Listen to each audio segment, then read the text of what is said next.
একজন মন ভাঙা মানুষ আর একটা মানুষের মনের কি দাম দেবে, তাই না?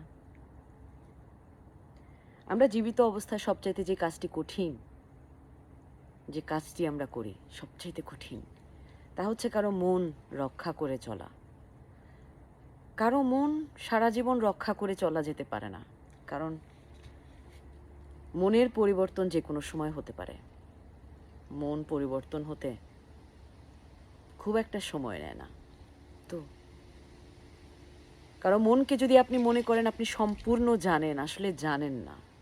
আজকে যা তার ভালো লাগছে কালকে নাও লাগতে পারে। তো কারো মন জুগিয়ে চলা কঠিন, এবং যাদের মন জুগিয়ে চলার চেষ্টা আমাদের ভেতরে থাকে, এই মানুষগুলোই আমাদের মন ভাঙে। এবং একটি ভাঙা মনের মানুষ অন্য কারো মনের খবর রাখা হয়তো জরুরি মনে করে না। আপনাদের দিদি দিনা।